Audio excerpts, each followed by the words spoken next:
موجه لك السي وزير الشباب والرياضه. القطاع تاعك راه معمر بالذئاب. عطلك واش راه يقول. نتعاملوا مع هذه الهيئه لمحاربه الفساد الهيئه واش الهيئه؟ وسط الرياضيه. ايه. واليوم احنا فخورين بهذا التكريم وتتويج شخصيات كما الفساد في الفيفا كاين الفساد في كل بلاصه. للامن الوطني السيد اللواء السيد الهمل. ايه يا ودي والله العظيم ما لقيتش واش نعلق. خلط تلفها لي كاع وزير الشباب والرياضه. احنا قلنا هكذا نقز لنا راح كرمنا المدير العام للامن الوطني يوم بلا كيما اليوم بلا سيارات. ياك شفت كيفاه باينه الهربه يا ما لقيتش واش نعلق انا ذير. الوزير في هذا راه هابط. الوزير هابط. وزير الشباب والرياضه هابط لانه ما فتحش تحقيق في اتحاديه الكاراتي واش راه فيها واش راه ما فيهاش. هابط. اطلق. احبس. احبس.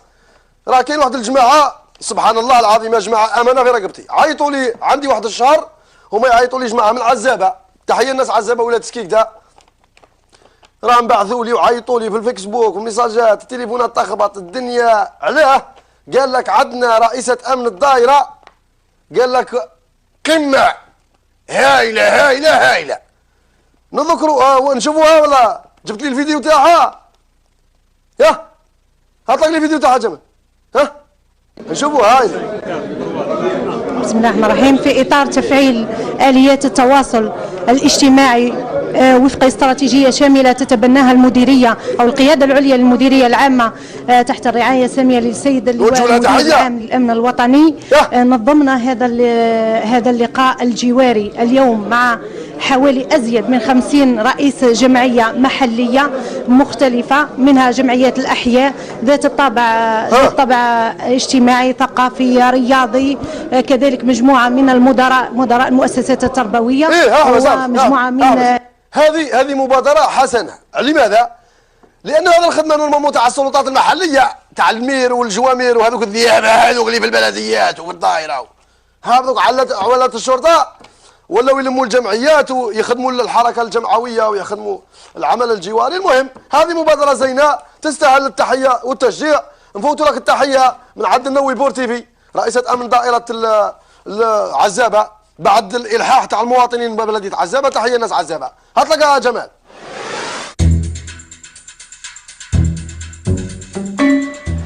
ويناه؟ عطيت لي طوبه. ويناه؟ عمر غوله. مرحبا. لا لا لا لا لا لا لا لا لا لا لا لا لا ومرحبا يا عمار غول جاء عمار غول. القضيه اليوم راهي كبيره قضيه السياحه. يا عمار غول وزير السياحه تحيه الى عمار غول. قلنا له شحال من خاطر يا ودي السياحه راهي مريضه والدوله الجزائريه راهي معوله على السياحه والفلاحه. راهم في زوج قطاعات راهم ناقصين لازم اقلاعها زينه. لازم اقلاعها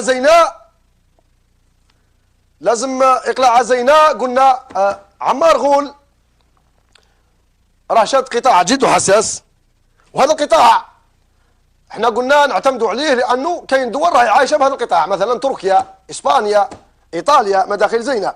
ولكن لحد الان الاقلاع هذه ما كانش. لماذا؟ لان عندنا مشكل تاع تصنيف الفنادق. تلقى التصنيف 4 نجوم برا في الباب بصح كي تدخل داخل هلال ما خساره فيه. يقولوا له معاش عاش لداخل. المهم يقولوا له معاش عاش لداخل يا خويا. وهذا الكلام قلناه احنا. كاين ناس زعفوا قال لك اودي راك ديرنا في التشويش. ها هو الوزير الاول سي سلال رد عليه مباشره في هذا الصالون تاع نسمعوا تصريح قوله. هات لك لي تصريح قوله. المداخيل التي جاءت من خلال قطاع السياحه والصناعه التقليديه خلال سنه 2015 تقدر بحوالي 400 مليار دينار جزائري. يا لطيف احبس. شحال 400 مليار دينار ولا سنتيم؟ رد يا عاد دينار ذوك الروح. عاود رد لي. المشاريع احبس. الصناعة التقليدية خلال سنة 2015 تقدر بحوالي 400 مليار دينار جزائري. الله اكبر. تقدر بحوالي يلا النور جمال النور. مليار دينار 400 مليار دينار في السياحه. تخلص رانا فريناها. احبس سيعرف ارتفاعا. احبس وين راهم الدراهم هذو؟ وش بعناه؟ بعنا الزرابه والقرادش ولا وش؟ يا اخي الزرابه ما كانش. وين راني ندور في الجزائر الكل مازال لحد الان ما شفت زربيه. ما شفت والو.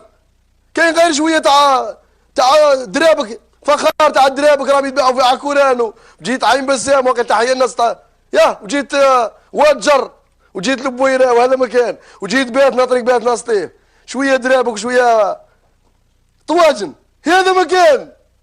وكيفاه ورينا 400 مليار من دخلت.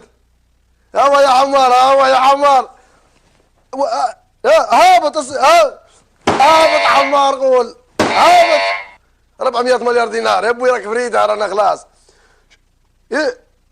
شوف لي سي سلال واش راه قال رد عليه. احبس اجمع ما يقولوش باللي النووي هذا راه يظلم في الفنادق ويظلم في سي الغول. ها وزير الاول سي سلال راه يهدر. ها سي سلال المرض تاعنا وليبيري لي جون دانفستيسمون بس تما سهلوا. انا شفت كيلك زوتيل طيش هذا خرده طيش هذا ونستعمل في الاوتيل فاش خلاص عاود لي تاع لي زوتيل طيش لازم تكون بيروقراطيه. ها عمار قول قدامه ها وليبيري لي هاو يضحك عمار قول هاو يضحك. لا هو يضحك ما يلبسها. انا شفت كيلك زوتيل طيش هذا هذا ونستعمل ما كاينش. انا قلت لك يبغوا اوتيل مع عمري ما قال له 4 نجوم مليون يضربك مليون و300. هذه هي السياحه يا جماعه. شوفوا يا جماعه الخير احنا دوكا لا مفر من البترول صح كما رانا نقولوا. البديل هو السياحه والفلاحه والصناعه الغذائيه جايه بين وبين. ما نقدرش نروحوا للصناعه لاننا رانا متخلفين يا حسره بان نقولوا دوله مصنعه نخدموا صناعه. ولكن المحاوله الاولى هو الصناعه الغذائيه. الصناعه الغذائيه كي تكثر علينا المشماش نعلبوه، كي تكثر لنا الفريزه نعلبوها، كي يكثروا علينا لي سوريز نعلبوها بشويه ونخبوا شويه باذنجان نخبوا شويه بطاطا شويه راه جاي رمضان. يكذب هاو الذياب هما اللي ما خلوناش الاقلاع. المهم نخرجوا من هذا الموضوع.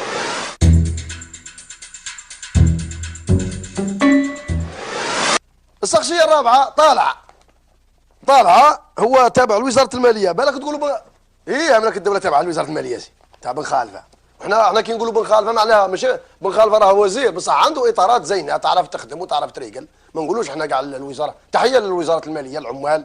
راه وزاره الماليه راه فيها حوايج بزاف. فيها الضرائب فيها املاك الدوله فيها الجمارك فيها بزاف قطاعات. هاوليك المدير تاع املاك الدوله يقول عنده تصريح زين عجبنا. وهذا راح نسمعوه قبل راح نطلعوه ان شاء الله. هذا يسموه محمد حيمور مدير املاك الدوله. اطلق ان شاء الله نسمعوه.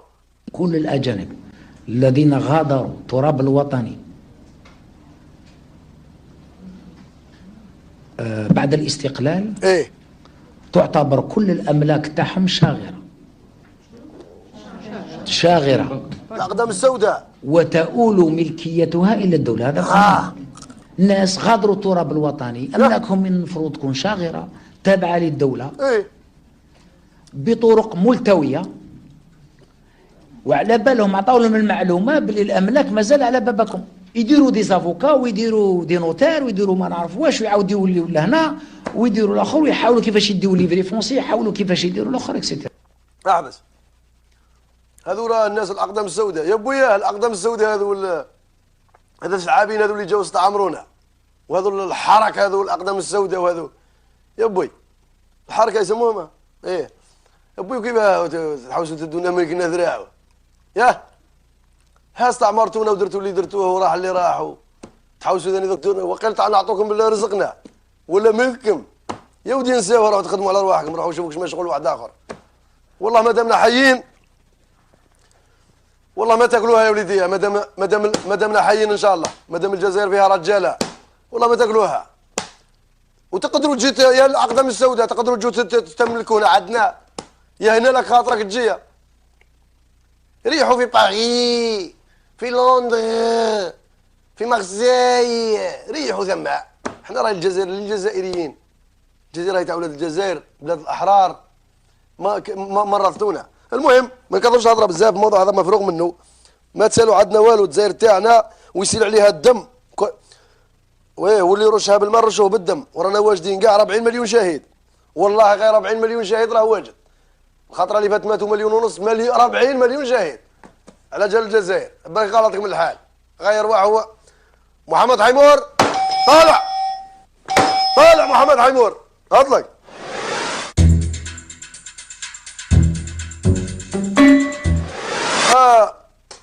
الهابطين والطالعين خلاصوا. الحقيقه القضيه احنا رانا مركزين على زوج قضايا. كاين واحد زوج مخاليق، الله يسترنا والله يسلك على خير. كاين واحد يسموه بن كيران.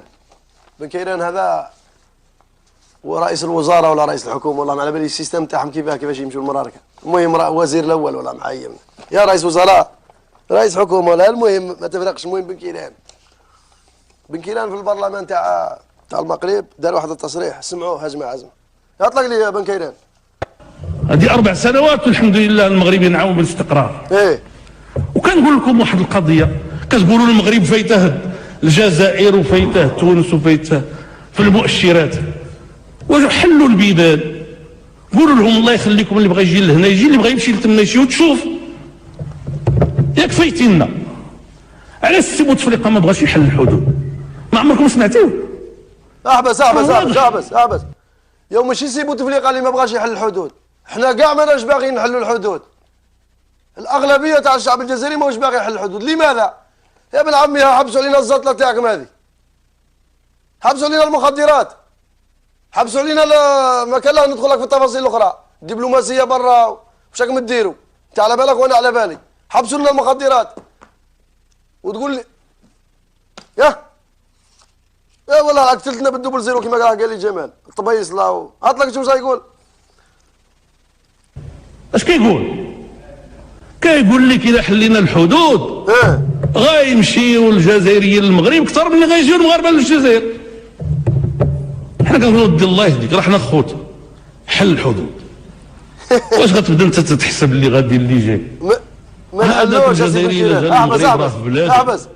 قال لك بن كيران قال لك كنا راكم خايبين وكنا نحلوا الحدود للجزائريين يجوا للمغرب. كيف احنا دوك رانا في الحدود راهم يجوا هاربين، راهم في الحدود يجوا هاربين. تحب نجيب لك السمانه الجايه الفيديوهات تاع مراركه هاربين جايين للجزائر. كيف احنا نروحوا نخلوا بلادنا ونجوا عندك؟ واش نجوا نديروا عندك؟ ها؟ والله انا على بالي، انا نقول لك ديريكت.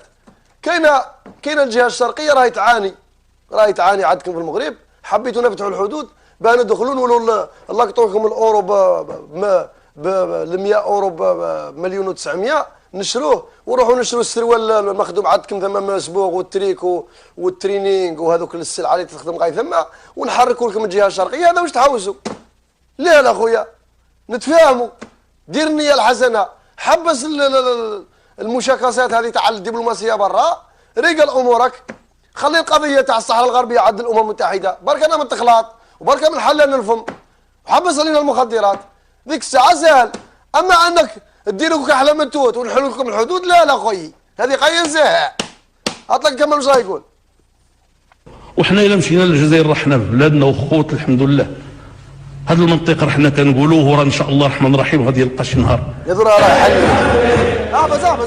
احبس يا بوي اسي بن كيران، القضيه راهي باينه. احنا الحدود نحلوهم الا تريقلوا رواحكم. الا ما تريقلوش رواحكم ما نحلوش الحدود، والحدود زيد بزياده انتم اللي غلقتوهم. احنا غلقناها ما ها جبد لي كاش دليل. ها انتم اللي غلقتوهم وانتم ما قيمتونا ما شاورتونا ديروا في راي.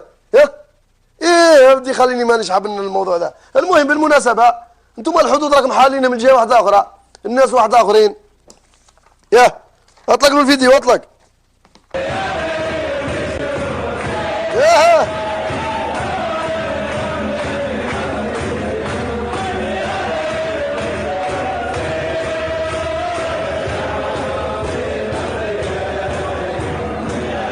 بص على اليهود ما عاد تمشي البندير.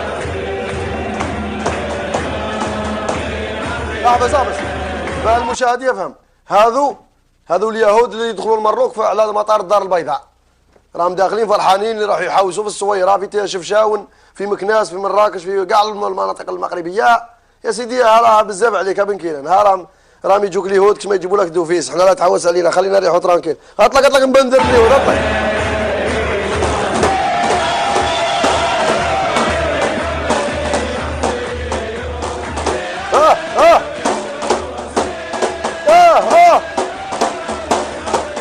شالوم شالوم ما شالوم اخو تنخنو شالوم.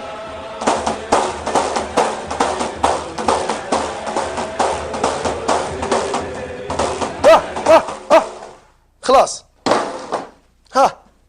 يا حدودك مفتوحه، زايد عليك يكفوا هذو يجيبوا لك الدوفيس من الفوق. خلينا ترونكل نريحوا ترونكل احنا ما نفتحوش حتى تريق روحك. اطلق هشام، اطلق جمال.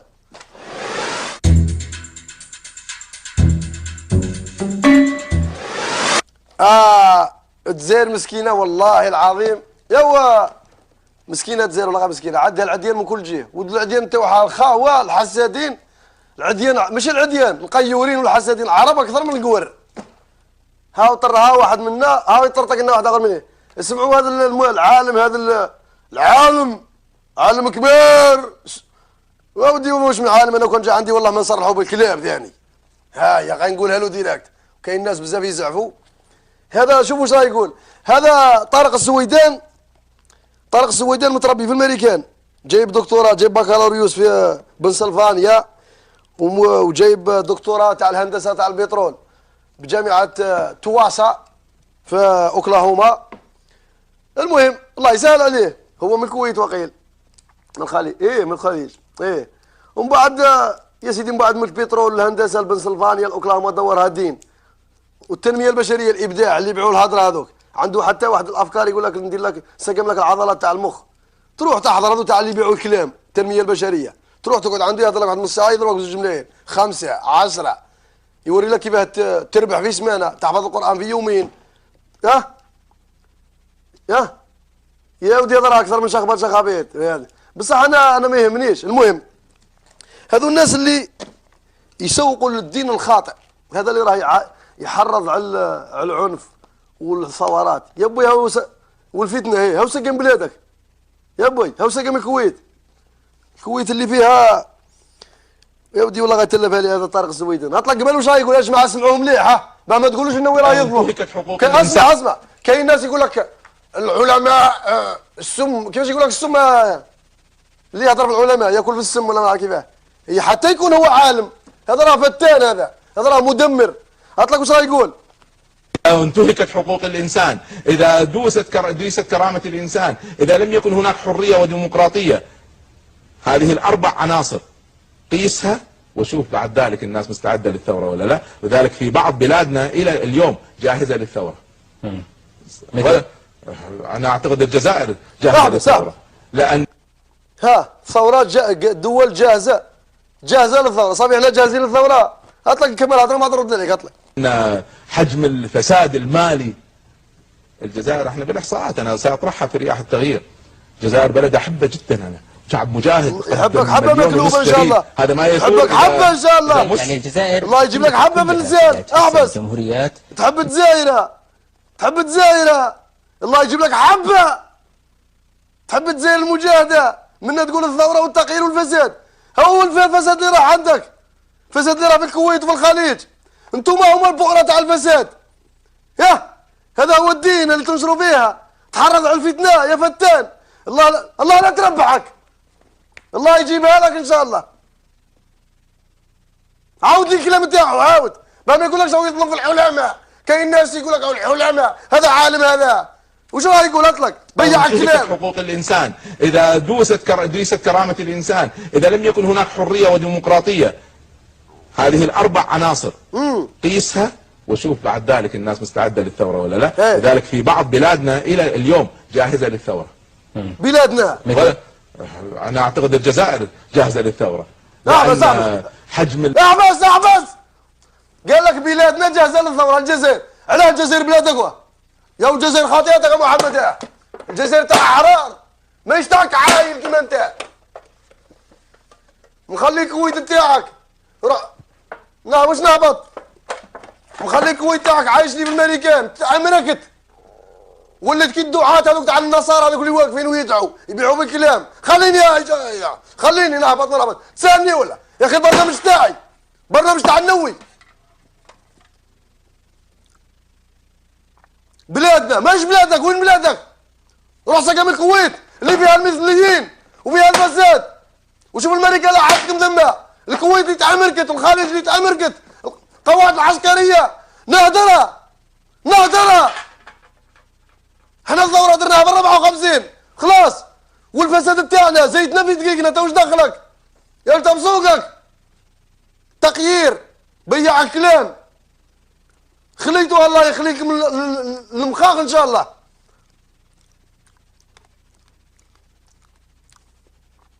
قال لك ان نسقم لك العضلات تاع المخ.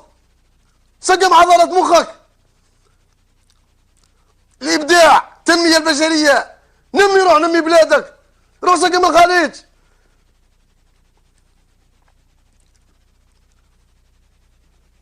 اطلق وش يقول اطلق. احبه جدا انا. شعب مجاهد قدم 1.5 مليون شهيد. هذا ما يثور اذا شحال قدمتوا انتم عبس؟ شحال قدمتوا من شهيد؟ احنا قدمنا 1.5 مليون. شحال قدمتوا انتم؟ كيما راكم كاع بالخليج ما ماتوش منكم 10. وقت تحل فمك تهضر على الاستقرار. عندنا الاستقرار 5 في عينيك 5 في حوافرك والجن يعافرك. تعوزوا تخربوا لنا بلادنا. الله يخرب لكم المخاخ ان شاء الله. انت مؤمن. انت تعرف للدين. انت تعرف للدين. انت عالم. انت وش من علم قريته يا اخي؟ الدين بسيط. الدين اللي جاب الرسول عليه الصلاه والسلام. دوك يقول لك لا تهضر بالدين. نهضروا بالدين. الدين بسيط. الدين اخلاق. انما بعثت لاتمم مكارم الاخلاق. انت تحرض على الفتنه. هذا خلق نادى به الرسول عليه الصلاه والسلام. حبيتوا ديروا لنا كيما سوريا. روح سقمها سوريا. روح سقمها ليبيا. روح سقم مصر. روح سقم اليمن. خليتوها كاع الله يخليكم ان شاء الله. وبقات الجزائر حبيتوا ما تهموناش. وانا الميساج مانيش نهضر معاك انت. انا ما نطيحش النيفو تاعي نهضر مع واحد كيما هذا بيع الكلام. نهضر نوجه للشعب الجزائري. ردوا بالكم من هذا الثعابين. هذو ثعابين تاع البلاط. هذو تاع الدولار والاورو في الكليماتيزور والبراد ويبيع بالكلام. من الاستوديو ما يخرج. في حياته ما دار حاجه مليحه غير الفتنه برك. الله لا تربحكم. الميساج موجه للشعب الجزائري للامه الجزائريه. هذو راهم قايرين منا. راك تسمعوا بذنيكم. قال لك الاستقرار. علاه فيها الاستقرار؟ رانا عايرين كيما فيها الفساد والاستقرار. حنا هكذا دايرين فاسدين والاستقرار. حنايا الجزائر فاسدين وعندنا الاستقرار. ها يا سيدي ها راني نتفاهم فيك. حنايا عندنا الفساد والاستقرار. اطلق يا جمال. اطلق عليا كنا ندير ديقه. اطلق.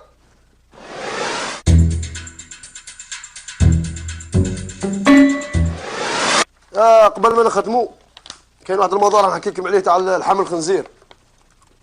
راه مشات اشاعات والهضره. قال لك الحمل الخنزير وقال لك التجاره والريجيس كوميرس وراهم طلقوا باه يبيعوا الحمل الخنزير في التجاره وحرام وما عرفش كيفاه. قبل ما نهضروا على اللحم تاع الخنزير كاين واحد الجماعه من بلديه كيكبا بيسكاره في الحدود بين السطيف وباتنا. تحيه الناس باتنا وباتنا السطيف. عندهم مشكل. واحد الذئابه راهم مسلطين عليهم ثم. مشروع كمل بقى ب 90% بقى غير على جال بوطو. واحد ما خلى مجا عقبو بوطو. هذا بنادم هذا ورا سلطات محليه. ورا سلطات محليه تاع الجهه هذيك. اطلق نشوفوا الفيديو. اطلق. ها البلاصه. مشروع ماشي. ها البطوات. سلطات كيكبا راس العيون باتنا. ماذا بكم تدخلوا يا سيدي؟ الناس ثاني المشروع مشى على جال بوطو. اذا راح يولينا فرعون في كيكبا. على جال بوطو ما كانش لي سيديها. من الديار مساكن. ولاد الجزائر. هذوك ما عندهمش تريسيتي مساكن. في الطريق عادي ما كان على جال بوطو. ماذا بينا السلطات تتحرك في السريع. راه جاي رمضان والسخانه والدنيا. ماذا بينا يتحركوا. احبس يا جمال. احبس انا ولا غير العقل تاعي راه يخرج. اما فيما يخص نعاودوا نولوا القضيه تاع اللحوم. اطلق اللحم تاع الخنازير. قال لك مشات واحد الهضره. قال لك يا ودي قال لك التجاره مصالح وزاره التجاره راهم رخصوا وداروا رقم 5600 والنيميرو تاع لحم الخنزير وبيع على روحك. يا بويا حبيت نقول لكم واحد كلمه، انتم هاو لحم الخنزير. لا هذه راهي فيوز اسنى. هاو لحم الخنزير، هاو للبيع. انت لحم الخنزير حرام، خلاص ما تشريش، ما تروحش ليه. كيما راه علاه كان غير لحم الخنزير، راه كاين الخمر، كاين اللي يروح يشرب يخلط في الحرام يروح، واللي ما يشربش ما نورمال. كاين الربا، اللي يحب ياكل الربا حرام، هاوليك. واللي يحب، انا مانيش نشجع، ما قلتش انا راني ديروا تاع بيعوا لحم الخنزير، ولكن كي تتحتم وتجي من الفوق قال هاو اللحم تاع الخنزير مقنن، انت لا تقلق من روحك، ما تاكلش لحم الخنزير، ما تشريش. هذا ما كان. واحد نفرض عليك كاش واحد جاب لك جيكو ولا كويس تاع خنزير قال لك كلوها، ما كانش. خلاص تبقاو نتبعوا غير بالاشاعات، خاطر الكاظنات، خاطر لحم الخنزير، خاطرهم زادوا في الاخر، خاطرهم رخصوا الخمر. يا جماعه نسقموا رواحنا، كل واحد يسقم روحه، كل واحد يسقم روحه. ربي سبحانه عز وجل قال بعد بسم الله الرحمن الرحيم: من شاء فليؤمن ومن شاء فليكفر. مش بالقوه ولا بالذراع، ولا اللي يحب الطريق البيضاء، الطريق العوجه هاي طريق العوجه، والطريق المسلسه هاي طريق المسلسه، وخلاص نطلق خلاص. راه الحال ليه على بالك. اطلقنا الفيسبوك، هاو الفيسبوك تاع النووي www.facebook.com مطرق مايل طالع حابط مطرق مايل.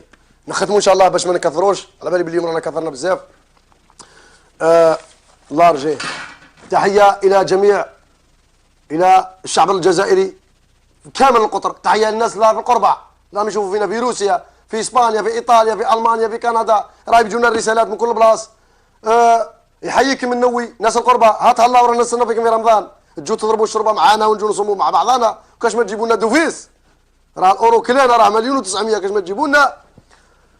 وتحيه للعزاج والشيوخه، للبراءه، للاطفال، تحيه للرجال الصامدين اللي راهم واقفين على الحدود يحموا في الوطن، تحيه الى رجال الامن كان الرباط الوطني، تحيه الى جميع اللي عنده الجنسيه الجزائريه، عنده كارت الخضراء كبيره هذيك اللي دايره الزربيه، وتحيه للجمال والتقنيين ونذير والجماعه وبوشوارب. بوشوارب مش الوزير، بوشوارب راه التقني تاعنا، ثاني عاوتاني يقول لك راه يحيي في بوشوارب. المهم معليش بوشوارب ثاني تحيه. تحيه كاع للجميع اللي عنده الجنسيه الجزائريه، تحيه كاع للجزائريين، وخاصه العزاز والشيوخ. كثروا لي من الادعيه، الدعاء للنووي، راه محتاج معكم الدعاء باش ربي يسدد الخطا. تحيه للجزائر، المجد والخلود للشهداء الابرار. والى هنا ينتهي لقائي بكم اليوم، دمتم في رعايه الله وحفظه. السلام عليكم ورحمه الله تعالى وبركاته. اطلق يا جمال.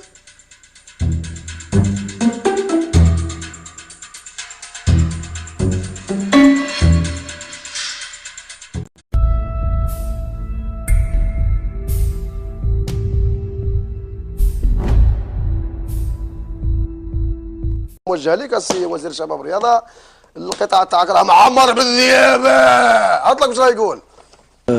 نتعاملوا مع هذه الهيئه لمحاربه الفساد الهيئه وش الهيئه؟ وسط الرياضيه. ايه.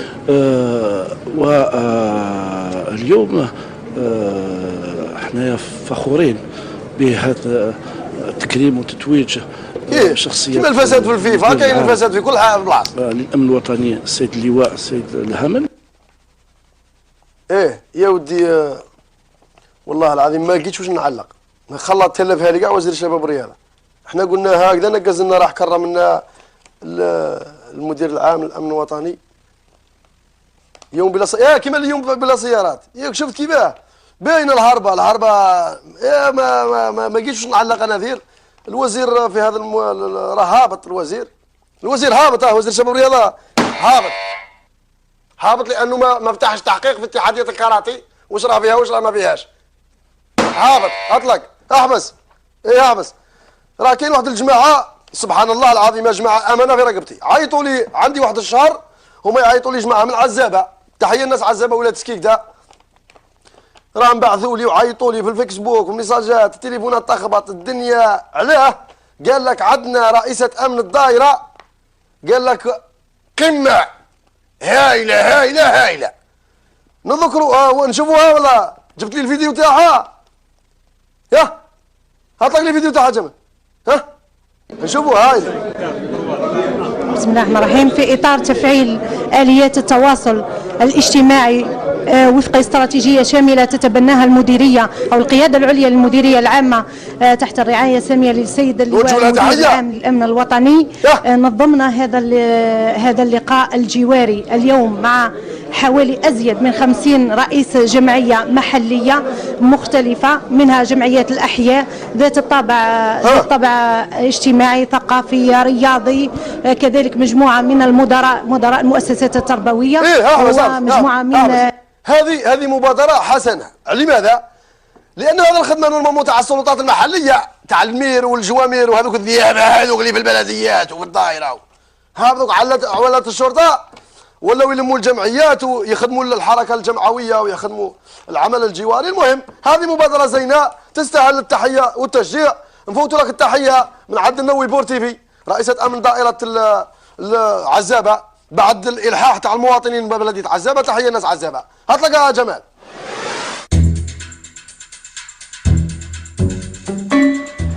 ويناه؟ عطيت لي طوبة. ويناه؟ عمر غولة. مرحبا مرحبا. لا لا لا لا لا لا لا لا لا لا لا لا لا لا لا ومرحبا يا عمر غول يا عمر غول. جا عمر غولة. القضية اليوم راهي كبيرة، قضية السياحة. يا عمار قول وزير السياحة، تحية إلى عمار قول. قلنا له شحال من خاطر يا ودي السياحة راهي مريضة والدولة الجزائرية راهي معولة على السياحة والفلاحة، راهم في زوج قطاعات راهم ناقصين، لازم إقلاعها زينة. لازم إقلاعها زينة. لازم إقلاعها زينة. قلنا عمار قول راه شاد قطاع جد حساس، وهذا القطاع احنا قلنا نعتمدوا عليه لانه كاين دول راهي عايشه بهذا القطاع، مثلا تركيا، اسبانيا، ايطاليا، مداخل زينه، ولكن لحد الان الاقلاع هذه ما كانش. لماذا؟ لان عندنا مشكل تاع التصنيف، تصنيف الفنادق، تلقى التصنيف 4 نجوم برا في الباب بصح كي تدخل داخل هلال ما خساره فيه، يلقروا له معاش عاش لداخل. المهم يلقروا له معاش عاش لداخل يا خويا. وهذا الكلام قلناه احنا، كاين ناس زعفوا قال لك اودي راك ديرنا في التشويش. ها هو الوزير الاول سي سلال رد عليه مباشرة في هذا الصالون تاع نسمعوا تصريح قوله. هات لي تصريح قوله. المداخيل التي جاءت من خلال قطاع السياحة والصناعة التقليدية خلال سنة 2015 تقدر بحوالي 400 مليار دينار جزائري. يا لطيف احبس شحال 400 مليار دينار ولا سنتيم؟ رد يا عاد دينار ذوك الروح عاود رد لي. ايه المشاريع احبس هات لي نشوف. التقليدية خلال سنة 2015 تقدر بحوالي 400 مليار دينار جزائري. الله اكبر. تقدر بحوالي والله النور جمال النور. 400 مليار دينار السياحة تخلص رانا فريناها. احبس سيعرف ارتفاعا. احبس وين راهم الدراهم هذو؟ وش بعناه؟ بعنا الزرابه والقرادش ولا وش؟ يا اخي الزرابه ما كانش. وين راني ندور في الجزائر الكل مازال لحد الان ما شفت زربيه، ما شفت والو. كاين غير شويه تاع درابك فخار تاع درابك راهم يتباعوا في عكوران، وجيت عين بسام وقت تحيا الناس وجيت واد جر وجيت لبويره وهذا مكان، وجيت بيتنا طريق بيتنا سطيف شويه درابك وشويه طواجن هذا مكان. وكيف ورينا 400 مليار من دخلت؟ هوا يا حمار هابط حمار قول هابط 400 مليار دينار يا ابوي راك فريده رانا خلاص. شوف لي يا سي سلال واش راه قال رد عليه. احبس اجمع ما يقولوش باللي النووي هذا راه يظلم في الفنادق ويظلم في سي الغول. ها وزير الاول سي سلال راه يهدر. ها سي سلال المرض تاعنا وليبيري لي جون في الانفستيسمون. بس تما نسهلوا. انا شفت كيلك زوتيل طيش خرده. طيش هذا ونستعمل في الاوتيل فاش خلاص. عاود لي تاع لي زوتيل طيش. لازم تكون بيروقراطيه. ها عمر قول قدام ها وليبيا لي او يضحك عمار غول او يضحك.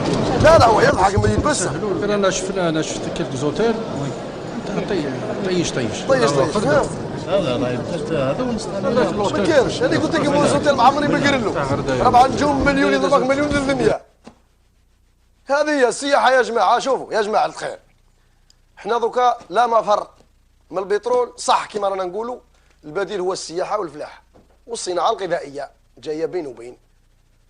ما نقدرش نروحوا للصناعه لاننا رانا متخلفين. يا حسره بان نقولوا دوله مصنعه نخدموا صناعه، ولكن المحاوله الاولى هو الصناعه الغذائيه.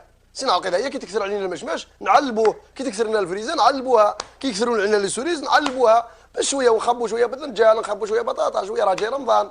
ياه يكذب عاود الذياب هما اللي ما خلوناش الاقلاع. المهم نخرجوا من هذا الموضوع.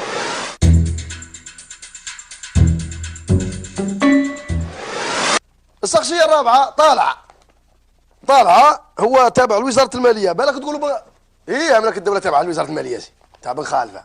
احنا كي نقولوا بن خالفه معناها مش بن خالفه راه وزير بصح عنده اطارات زينه تعرف تخدم وتعرف تريقل. ما نقولوش احنا كاع الوزاره. تحيه للوزاره الماليه العمال. راه وزاره الماليه راه فيها حوايج بزاف، فيها الضرائب، فيها املاك الدوله، فيها الجمارك، فيها بزاف قطاعات. هاوليك مدير تاع املاك الدوله يقول عنده تصريح زين عجبنا، وهذا راح نسمعوه قبل راح نطلعوه ان شاء الله. هذا يسموه حيمور، محمد حيمور مدير املاك الدوله. اطلق ان شاء الله نسمعوه. كل الاجانب الذين غادروا التراب الوطني بعد الاستقلال ايه تعتبر كل الاملاك تاعهم شاغره الاقدام السوداء وتؤول ملكيتها الى الدوله. هذا الناس غادروا التراب الوطني، املاكهم من المفروض تكون شاغره تابعه للدوله ايه بطرق ملتويه، وعلى بالهم عطاو لهم المعلومه بلي الاملاك مازال على بابكم. يديروا دي زافوكا ويديروا دي نوتار ويديروا ما نعرف واش، ويعاودوا يوليو لهنا ويديروا الاخر، ويحاولوا كيفاش يديوا ليفري فونسي، يحاولوا كيفاش يديروا الاخر اكسيتيرا. احبس هذولا الناس الاقدام السوداء يا بويا. الاقدام السوداء هذول الشعابين هذول اللي جاوا استعمرونا، وهذول الحركه هذول الاقدام السوداء وهذول يا بوي الحركه يسموها ايه يا بوي. كيف تحوسوا تدونا ملكنا ذراعه ياه. ها استعمرتونا ودرتوا اللي درتوه وراح اللي راحوا. تحوسوا ثاني دكتورنا وقيل تعال نعطوكم بالله رزقنا ولا ملككم. يا ودي نساو روحوا تخدموا على رواحكم، روحوا شوفوا كيفاش شغل واحد اخر. والله ما دامنا حيين والله ما تاكلوها يا وليدي. ما دامنا حيين ان شاء الله، ما دام الجزائر فيها رجاله والله ما تاكلوها.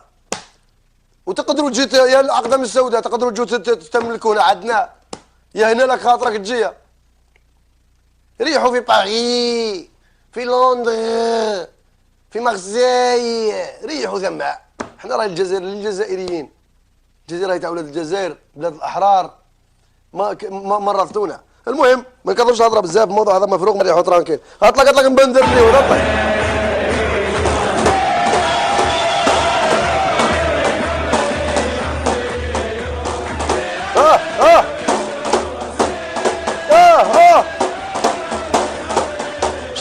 شالوم ما شالوم اخو تنخنو سلام.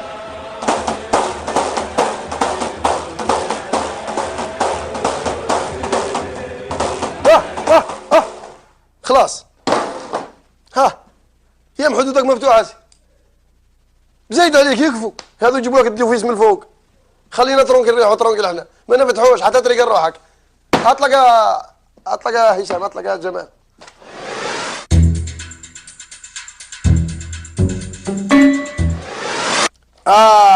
الجزائر مسكينه والله العظيم. يوا مسكينه الجزائر والله مسكينه. عندها العديان من كل جهه، والعديان تاعها الخاوه الحسادين. العديان ماشي العديان القيورين والحسادين عرب اكثر من القور. هاو طرها واحد منا هاو يطرطق لنا واحد اخر منه. اسمعوا هذا العالم هذا العالم عالم كبير. ودي واش من عالم انا كون جا عندي والله ما نصرحوا بالكلاب ثاني. ها يا غنقولها له ديريكت. كاين ناس بزاف يزعفوا. هذا شوفوا واش راه يقول. هذا طارق السويدان متربي في الامريكان، جايب دكتوراه، جايب بكالوريوس في بنسلفانيا، وجايب دكتوراه تاع الهندسه تاع البترول بجامعه تواسا في اوكلاهوما. المهم الله يسهل عليه، هو من الكويت وقيل من الخليج، من الخليج ومن بعد يا سيدي من بعد من البترول الهندسه البنسلفانيا الاوكلاهوما دورها الدين والتنميه البشريه الابداع اللي يبيعوا الهضره هذوك. عنده حتى واحد الافكار يقول لك ندير لك سقم لك العضلات تاع المخ، تروح تحضر هذو تاع اللي يبيعوا الكلام التنميه البشريه، تروح تقعد عنده يهضر لك واحد نص ساعه يضربك زوج ملايين 5 10 يوري لك كيفاه تربح في سمانه، تحفظ القران في يومين. يا ودي هضر اكثر من شخبط شخابيط بصح انا ما يهمنيش. المهم هذو الناس اللي يسوقوا للدين الخاطئ، هذا اللي راه يحرض على العنف والثورات. يا بوي والفتنه هاو سقم بلادك يا بوي، هاو سقم الكويت اللي فيها يا ودي والله غيتلفها لي هذا طارق الزويدان. اطلق قبل واش يقول يا جماعه سمعوه مليح ما تقولوش انه وين راه يظلم. اسمع كاين ناس يقول لك العلماء السم، كيفاش يقول لك السم اللي يهضر في العلماء ياكل في السم ولا ما كيفاه، هي حتى يكون هو عالم هذا راه فتان، هذا راه مدمر. اطلق واش راه يقول انتهكت حقوق الإنسان، إذا ديست كرامة الإنسان، إذا لم يكن هناك حرية وديمقراطية، هذه الأربع عناصر قيسها وشوف بعد ذلك الناس مستعدة للثورة ولا لا. لذلك في بعض بلادنا إلى اليوم جاهزة للثورة. أنا أعتقد الجزائر جاهزة للثورة، لأن ثورات دول جاهزة للثورة. صافي احنا جاهزين للثورة. اطلق كمال هضره ما ترد عليك. اطلق ان حجم الفساد المالي الجزائر، احنا بالاحصاءات انا ساطرحها في رياح التغيير، الجزائر بلد احبه جدا، انا شعب مجاهد يحبك حبه مكلوبه ان شاء الله. هذا ما يسوي يحبك حبه ان شاء الله. يعني الجزائر الله يجيب لك حبه في اللسان. احبس جمهوريات تحب تزايره الله يجيب لك حبه تحب تزاير المجاهده منها تقول الثوره والتغيير والفساد. هو الفساد اللي راح عندك، الفساد اللي راح في الكويت وفي الخليج، انتم هما البؤره تاع الفساد. هذا هو الدين اللي تنشروا فيها، تحرض على الفتنه يا فتان. الله لا تربحك، الله يجيبها لك ان شاء الله. عاود لي الكلام تاعو، عاود ما يقولكش هو يطلب في العلماء. كاين ناس يقول لك العلماء هذا عالم، هذا وش راه يقول؟ اطلق بيع الكلام. حقوق الانسان، اذا ديست كرامه الانسان، اذا لم يكن هناك حريه وديمقراطيه، هذه الاربع عناصر قيسها وشوف بعد ذلك الناس مستعده للثوره ولا لا. لذلك في بعض بلادنا الى اليوم جاهزه للثوره. بلادنا انا اعتقد الجزائر جاهزه للثوره. احبس حجم احبس قال لك بلادنا جاهزه للثوره. الجزائر علاه الجزائر بلادك يا الجزائر خاطئتك يا محمد. الجزائر تاع احرار ماهيش تاعك عايل كيما انت.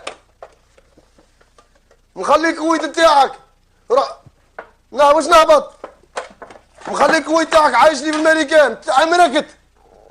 ولات كي الدعاة هذوك تاع النصارى هذوك اللي واقفين ويدعوا يبيعوا بالكلام. خليني نهبط تسالني ولا يا اخي؟ البرنامج تاعي برنامج تاع النووي. بلادنا ماهيش بلادك. وين بلادك؟ روح سقم الكويت اللي فيها المثليين وفيها الفساد، وشوف الماريكان لا حكم ذمها. الكويت اللي تعمركت والخليج اللي تعمركت، القواعد العسكريه نهدرها. احنا الثوره درناها ب 54 خلاص، والفساد تاعنا زيتنا في دقيقنا. انت واش دخلك؟ يا انت بسوقك تقيير بيع الكلام. خليتوها الله يخليك من المخاخ ان شاء الله.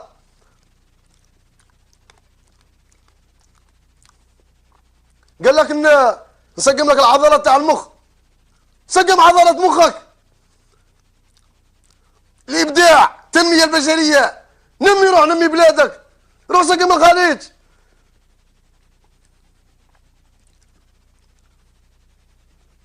اطلق وش يقول؟ اطلق احبه جدا، انا شعب مجاهد قدم 1.5 مليون شهيد. هذا ما يثور اذا شحال قدمتوا انتم؟ عبس شحال قدمتوا من شهيد؟ احنا قدمنا 1.5 مليون. شحال قدمتوا انتم؟ كيما راكم كاع بالخليج ما ماتوش منكم 10. وتحل فمك تهضر على الاستقرار. عندنا الاستقرار 5 في عينيك، 5 في حوافرك والجن يعافرك. تعوزوا تخربوا لنا بلادنا. الله يخرب لكم المخاخ ان شاء الله. انت مؤمن؟ انت تعرف الدين؟ انت انت تعرف الدين، انت عالم انت يا وش من علم قريته يا اخي. الدين بسيط، الدين اللي جاب الرسول عليه الصلاه والسلام. دوك يقول لك لا تهضر في الدين، نهضروا في الدين. الدين بسيط، الدين اخلاق. انما بعثت لاتمم مكارم الاخلاق. انت تحرض على الفتنه، هذا خلق نادى به الرسول عليه الصلاه والسلام. حبيتوا ديروا لنا كيما سوريا، روح سقمها سوريا، روح سقمها ليبيا، روح سقم مصر، روح سقم اليمن، خليتوها كاع الله يخليكم ان شاء الله. وبقات الجزائر حبيتوا ما تهموناش. وانا الميساج مانيش نهضر معاك انت، انا ما نطيحش النيفو تاعي نهضر مع واحد كيما هذا بياع الكلام. نهضر نوجه للشعب الجزائري، ردوا بالكم من هذا الثعابين، هذو ثعابين تاع البلاط، هذو تاع الدولار والاورو، في الكليماتيزور والبراد ويبيع في الكلام، من الاستوديو ما يخرج. في حياته ما دار حاجه مليحه، غير الفتنه برك. الله لا تربحكم. الميساج موجه للشعب الجزائري، للامه الجزائريه، هذو راهم قايرين منا، راك تسمعوا بذنيكم. قال لك الاستقرار، علاه فيها الاستقرار؟ رانا عايرين كيف فيها الفساد والاستقرار. حنا هكذا دايرين، فاسدين والاستقرار. حنايا الجزائر فاسدين وعندنا الاستقرار. ها يا سيدي، ها راني نتفاهم فيك. حنايا عندنا الفساد والاستقرار. اطلق يا جمال، اطلق عليا كنا ندير ديقه. اطلق.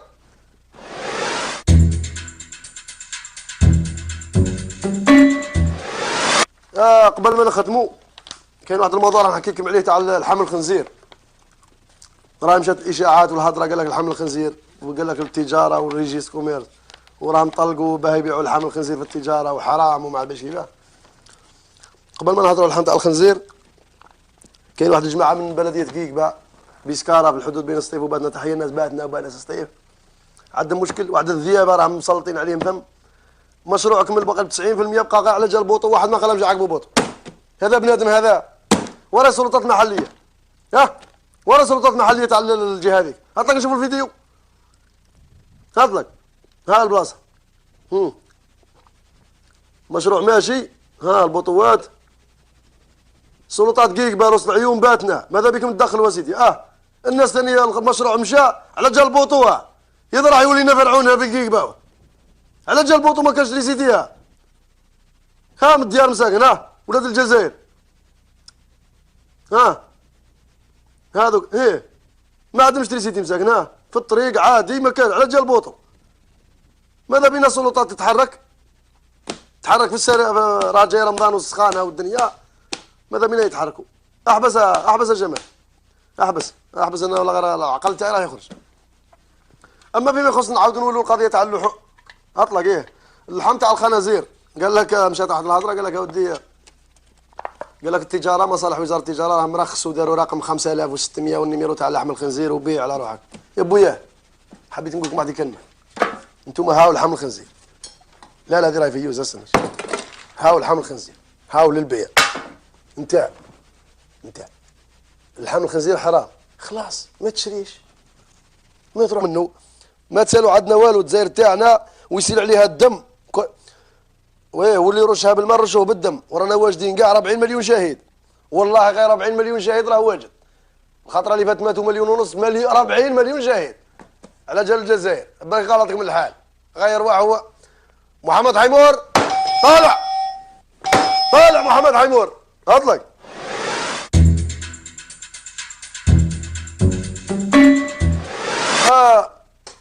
الهابطين وطالعين خلاصوا. الحقيقه القضيه احنا رانا مركزين على زوج قضايا.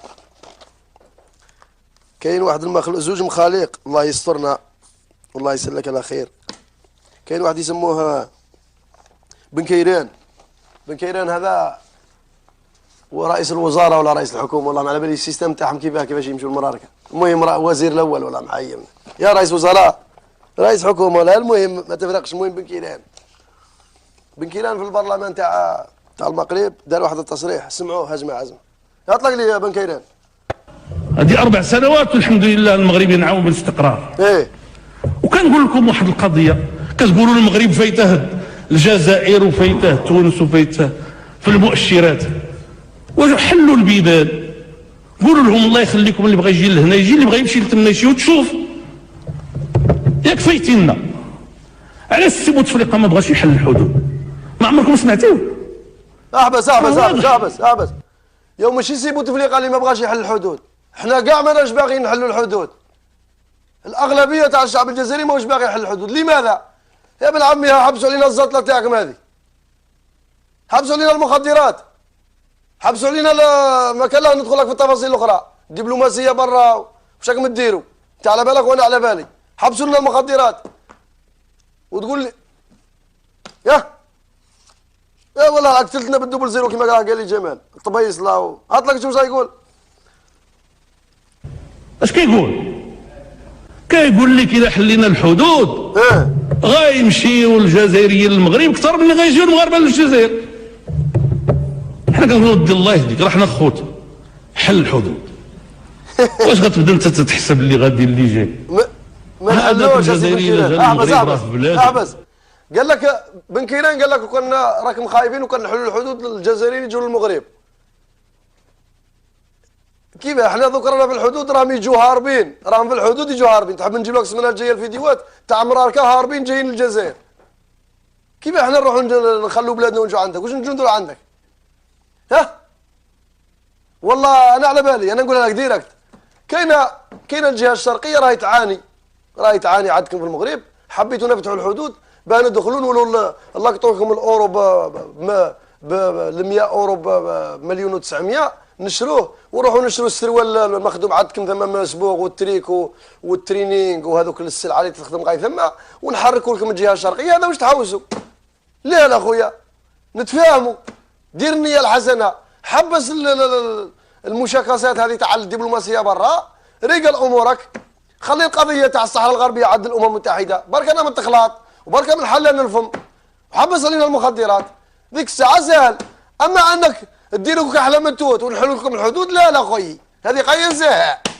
اطلق كمل واش يقول. وحنا الا مشينا للجزائر راه حنا في بلادنا وخوت الحمد لله. هذه المنطقه راه حنا كنقولوه وراه ان شاء الله الرحمن الرحيم غادي يلقى شي نهار. يا درا راه حل. احبس يا بوي اسي بن كيران، القضيه راهي باينه. احنا الحدود نحلوهم الا تريقلوا رواحكم. الا ما تريقلوش رواحكم ما نحلوش الحدود، والحدود زيد بزياده انتم اللي غلقتوهم، احنا غلقناها ما ها جبد لي كاش دليل. ها انتم اللي غلقتوهم وانتم ما قيمتونا ما شاورتونا ديروا في راي. ايه ودي خليني ما نشحب من الموضوع ده. المهم بالمناسبه انتم الحدود راكم حالين من جهه واحده اخرى، الناس واحد اخرين. اطلق له الفيديو اطلق.